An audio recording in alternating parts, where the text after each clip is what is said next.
Life is sweet. Let it sweep you off your feet. Hi, this is Allie, and this is Find Your Joy. And we have with us very, very graciously, Sarah Smith has agreed to come back and be with us again for part 2 of the wonder that is Sarah Smith. Yeah, baby. Hi, Sarah. Welcome back. Yes, let's do this. Let's do this thing. So I want to get a little bit more information. We were last time talking about the Melissa Etheridge cruise, and I'm a little bit stuck there. I will unlodge. I will be able to move on. I promise. Therapy, some deep breathing exercises we might have to do. I was thinking, when I was watching it, there was such a beautiful fan base. Like, I saw that fans came on this cruise because you were on it. I think that honestly, out of a lot of there were some huge names. Nancy Wilson, who's right there, and Melissa Etheridge, and there was KT Tunstall. They all had their fan base, but everybody told me that the Sarah Smith fan base was just a sight to be seen, and a lot of really amazing women came on that trip. And one guy on the boat, on the Melissa Etheridge boat, there was only 6% men. The rest were all women. So it was quite fun. But yes, I would say that I am one of the most blessed indie musicians, because I have built this beautiful core group of people around me. Without radio play, without management, without an agent, I have an amazing group of people that support my music. Can't be more happier than that. Yeah. Well, I mean, I'll ask what you think that is. I mean, my observation, of course, would be that, or I don't know if, or of course is a way to say that, but you're quite lovely. And I can only imagine that spending any, it's true.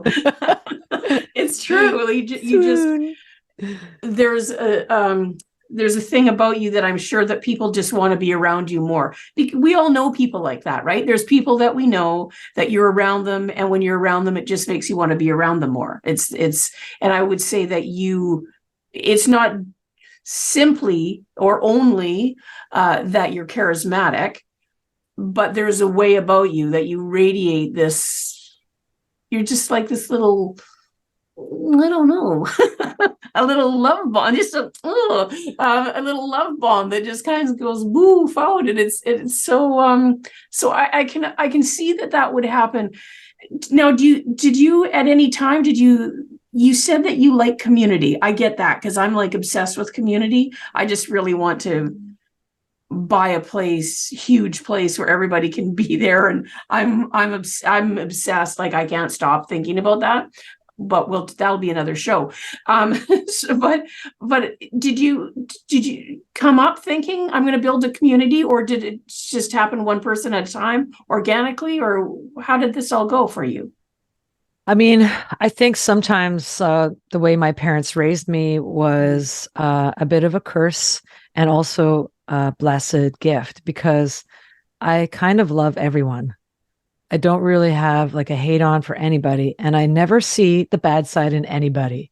And so that could be really hard, and you can learn some shitty lessons that way. Yeah. But I still, to this day, if people do something to harm me, I forgive very quickly, and I still love them, And that's, I think, the way I was raised, and just the way I was born. I have this silly little broken heart that doesn't allow any hatred in there.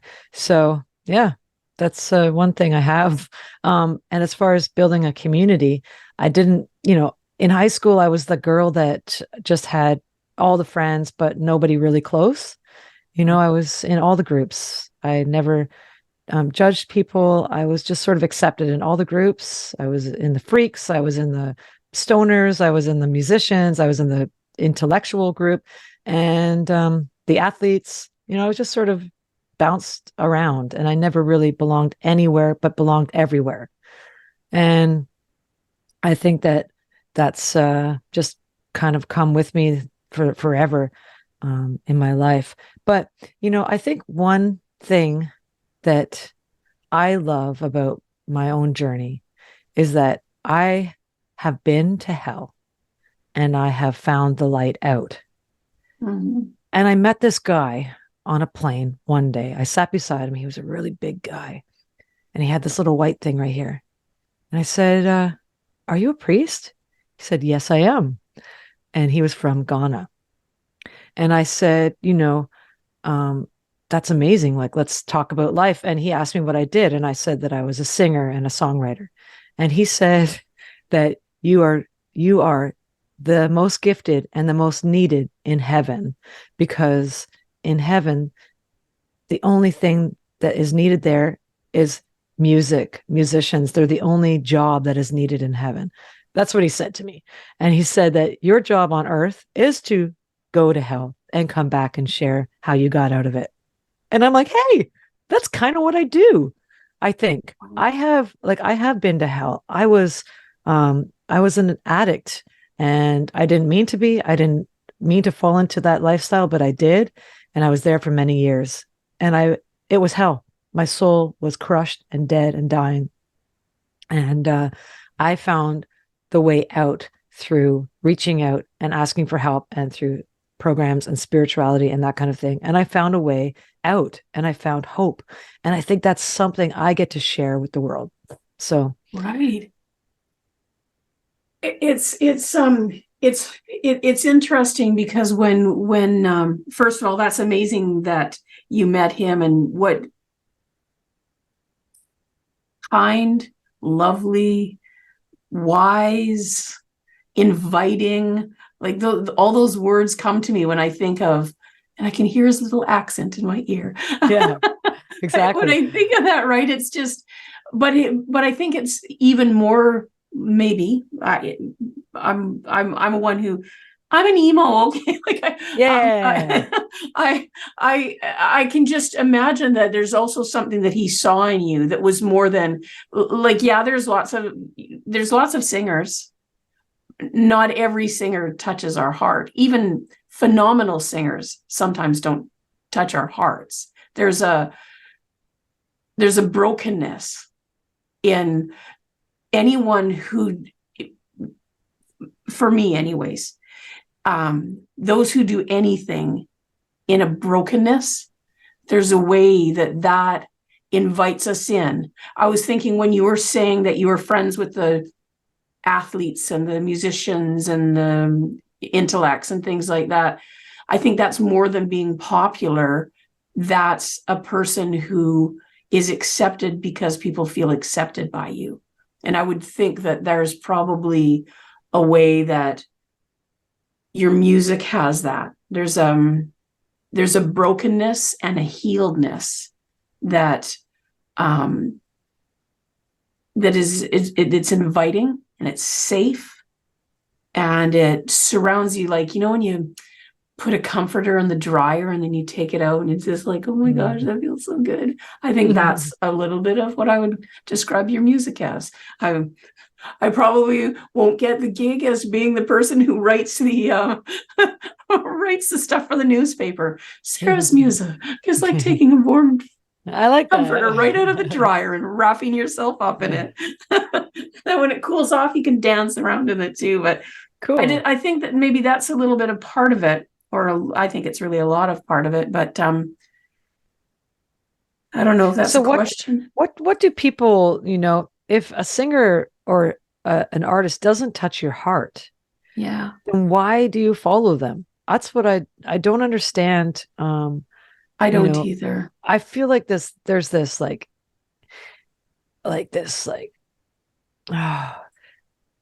I just feel like I have to work really hard on being the best human I can be on this earth, so that I can bring you the best music. But I see so many like assholes and so many people that don't seem to work on themselves at all. And I guess everybody has a different job in life and a different way to to bring their gift. Like, I started comparing myself at one point. I was comparing myself to this other female musician, and she's got large crowds going to her shows, and we have a very similar age group. We've been doing it about the same amount of time, and same sort of market. And I'm like, why are there so many people going to her show? And, I'm still in this sort of humble little pocket of, 50 to 250 audience members, right? And they said to me, your journey is different and you have a different job in this life. And if your job is to, just play music, then that's what your job is. But your job is to help and heal people. And some people need that and some people don't. Right. I think it's, and for in my what I imagine when I think about the people who are musicians who, for me, for my ear and for what attracts me, sometimes they do it in such a linear fashion. Everything's just tick, tick, tick, tick, tick. There's no sweating on stage. I don't know. Like, there just doesn't seem to, like, puke out your feelings on me. Like that's what I need. That's what I gave. For me, that's what works. And I know for some people, that's scary for them. They find that not okay for them. Right. They just want to go out and be like, they want to be linear and be just, they don't feel the need to go deep or whatever. Yeah. Right. That's cool. And that's what I realized is that some people need what I am offering and some people don't. And it's not a comparison. It's just like, what is your job in life? What is your purpose? And I have to just accept my purpose is this and just be the best that I can be at it. Yeah. But I think they're good questions to ask. I think they're important questions to ask. Any artist needs to be asking always ourselves that, like, okay, so this is what I'm doing. Is this more self-indulgent bullshit, or am I actually doing anything here? Like, is anything changing? Does any of this matter? Is what is going on around this place, right? Am I relevant? Am I needed? Like, why do I just step away from this? Is this like, am I contributing at all? Yeah. I hope you know how much you are. I hope so. And I've just scratched the surface of you. And on honestly, it's for the time frame, why I am not, sporting Sarah Smith tattoos is when I became aware of you was just before my accident. So all that, about 9 years ago, I was hit by a distracted driver, blah, blah, blah, blah, blah. Okay, so then there was like this time frame that time sort of stopped for me, right?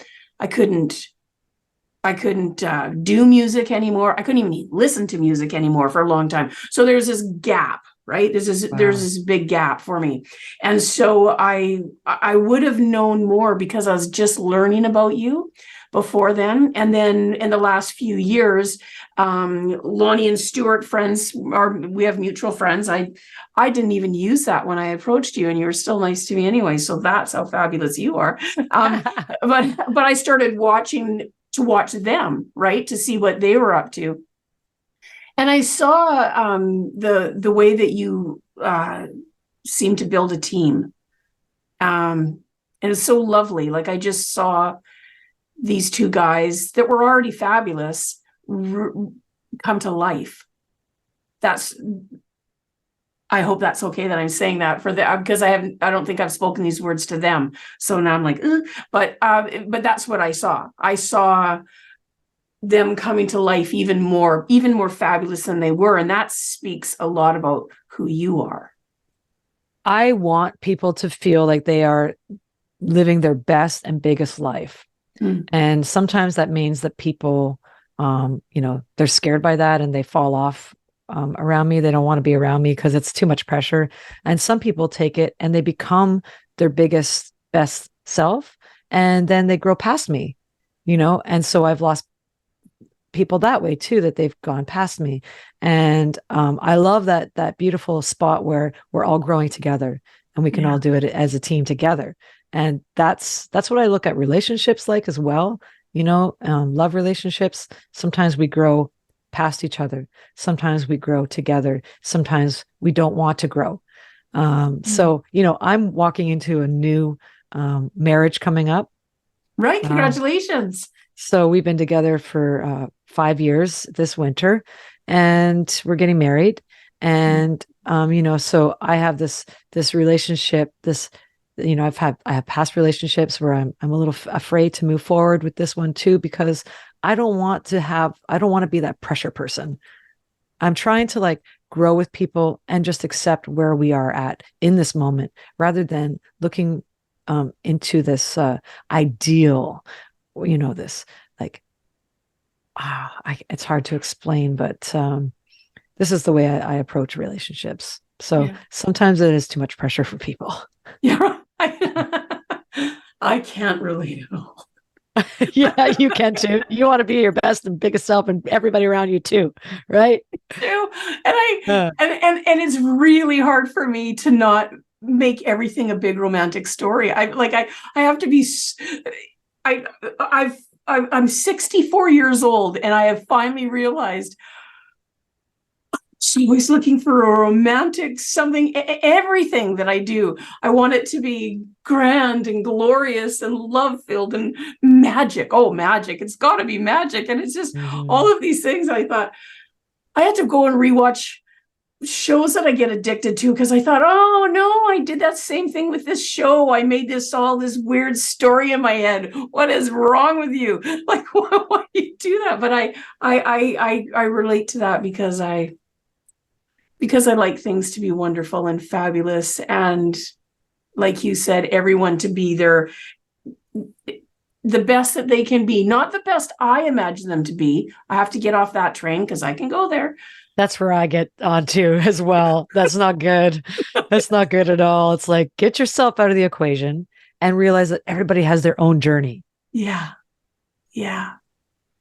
And although it is wrong, Sarah, they have not made us the conductor of that whole symphony of their life.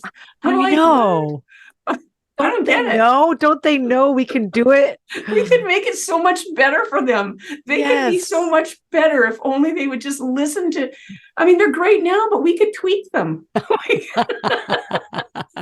I hope people are laughing out there. I hope people can relate, because relationships are like that, right? We are mirrors for each other. We're mirrors. So it's like, wait a minute.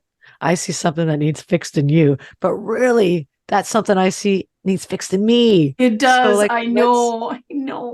Let's like, oh, wait. I don't want to sound like I'm like talking from the Twin Flame show right now. Have you seen that Twin Flame show?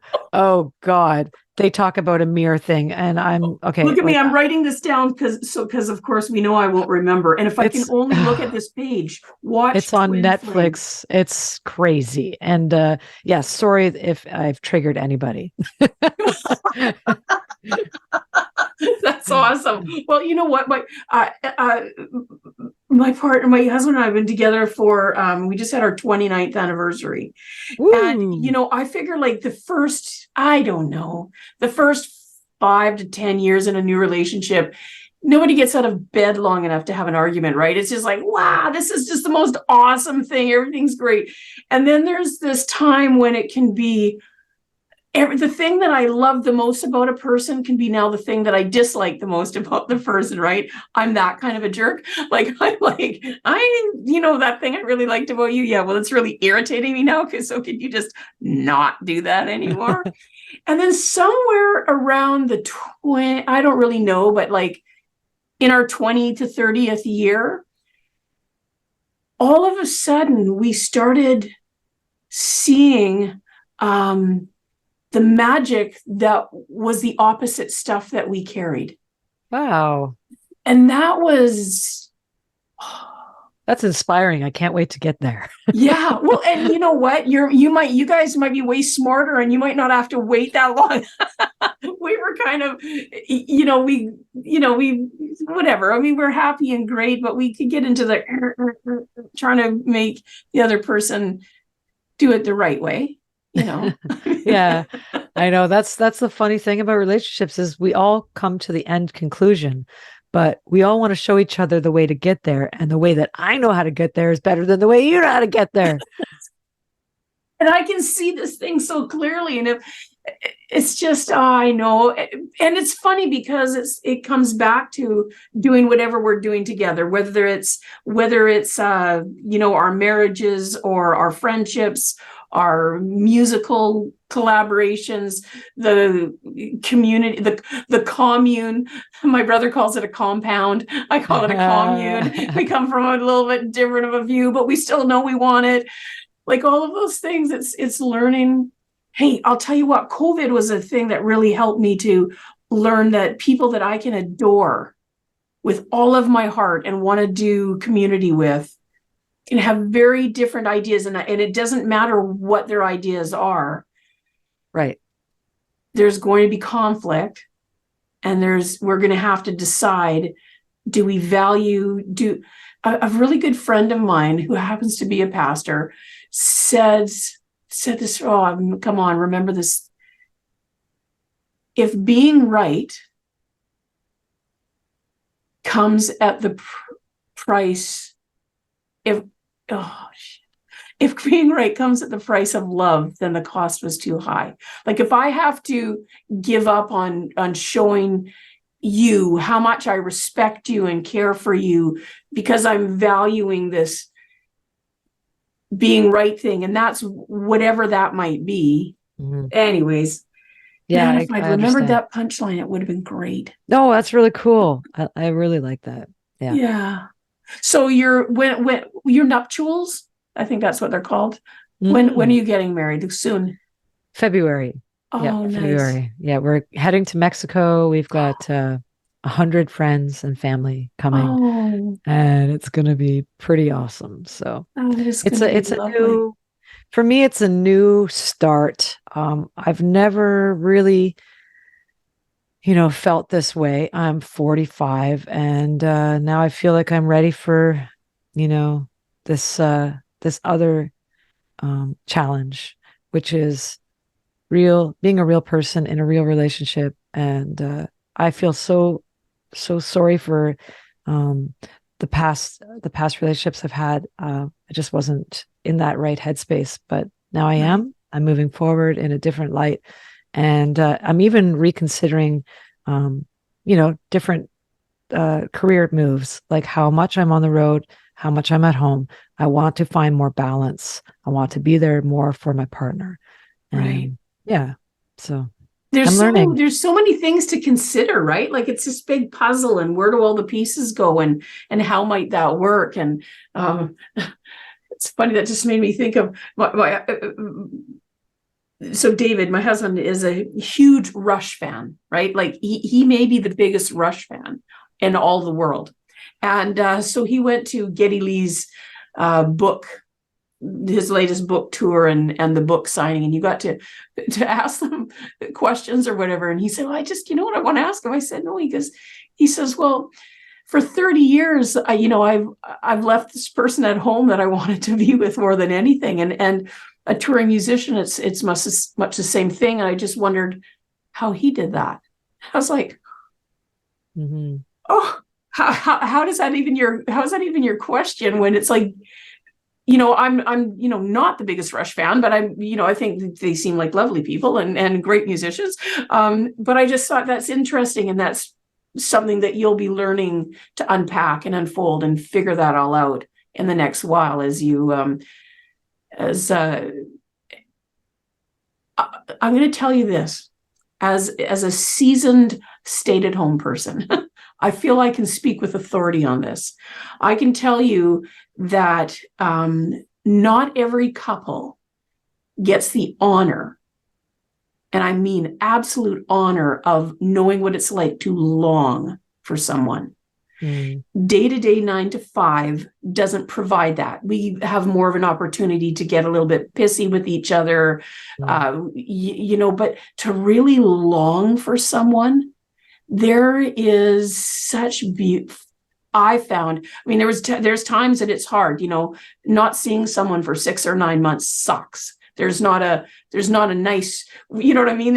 But the silver lining for me anyways, was that longing for someone. The other thing, but you can still be with somebody every day and still have a longing for somebody. You can feel very alone in a relationship as well. So, I've had that feeling, and I've longed for people physically, and I've longed for people right beside me. Oh, wow. That's good. No, most of my songs are about that. Yeah, no, that's good. I'm going to be unpacking that one for a while, because yes, I was a train wreck in relationships before this one, and for part of this one as well.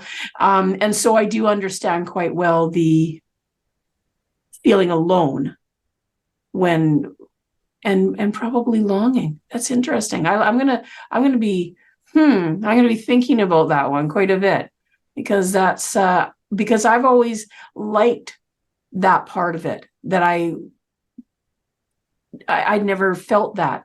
Maybe it was just our relationship, and I mean longing in what I feel like a good way. There's longing as well. Like, if you're not in a relationship, there's longing for this person knowing no one as me, and who am I? And am I able to give myself everything I need? And there's when it comes down to it, the relationships are really only about yourself and God, so this higher self and your own identity. And so there's a lot of sorrow in relationship with ourselves and our higher powers. There's a lot of longing. So that's something I really tap into with my music. I'm going to be thinking on this one for a while. I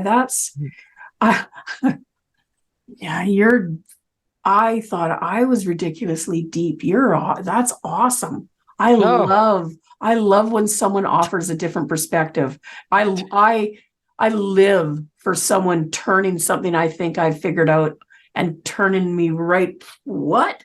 And a younger me didn't so much, but this me goes, oh, I'm going to be really thinking long and hard about that. And for listeners, this is good, because it's an invitation, right, to take back another layer.